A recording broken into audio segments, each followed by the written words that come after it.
No one expected this reunion to happen like this. Not on a sidewalk. Not quietly. And definitely not this way. At first, most people scrolled past the video. It looked ordinary. Just another clip online. But then fans looked closer. And suddenly, the moment hit harder than anyone expected. Because standing there was someone they hadn't seen in years. For many, it felt unreal. This wasn't supposed to be how the story resurfaced. Years ago, they were everywhere, laughing, running through school hallways on screen. Part of a show that defined an entire generation. But life after childhood fame doesn't always follow the same script, and this time, the cameras didn't capture a red carpet. They captured a quiet struggle. When the video began circulating, fans noticed something unsettling. A familiar face, older, tired, living on the streets. That face belonged to Tylor Chase, best known for his role on Ned's Declassified school survival guide. The internet reacted fast. Shock, confusion, concern. But one person didn't just comment. He showed up. That person was Daniel Curtisley. Instead of issuing a statement, Daniel did something far more personal. He went looking for his old friend. When he found Tylor, there were no cameras waiting.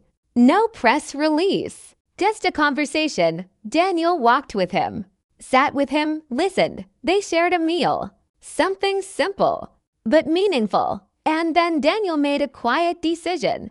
One that spoke louder than any headline. He helped Tylor get a hotel room, a warm place, a bed, a moment of stability during the holidays. Later, Daniel confirmed it himself. Not with drama, just honesty. He explained that staying in contact hasn't been easy. Phones get lost. Communication comes and goes. Still, he didn't walk away during that same reunion. Daniel helped reconnect another familiar voice from the past.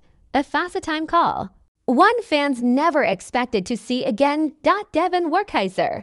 Together again, even briefly. For longtime viewers, it was emotional. Not because it was nostalgic, but because it was real. Behind the scenes, others stepped in too. Actors who had once walked similar paths, including Sean Weiss, who tried helping Tylor access recovery resources. Not everything worked right away. And no one pretended it would. Daniel was clear about that. This wasn't a miracle moment. It was a human one. Fans online praised him. Not for fixing everything, but for showing up. And that's why this story matters. Because in an industry built on attention, Daniel Curtisley chose something quieter. He didn't turn it into content. He didn't exaggerate the moment. He chose compassion, off camera, and polished. Real. It reminded people of something uncomfortable and important. Fame fades. Life gets complicated. But kindness still counts. Sometimes help doesn't look heroic. Sometimes it looks like walking beside someone when no one else is. And maybe that's why this moment stayed with people, not because of where it happened, but because of what it revealed. And sometimes the most powerful stories are the ones that don't try to be stories at all. Asterisk, if this moment made you pause, you're not alone. And sometimes the smallest acts leave the biggest mark.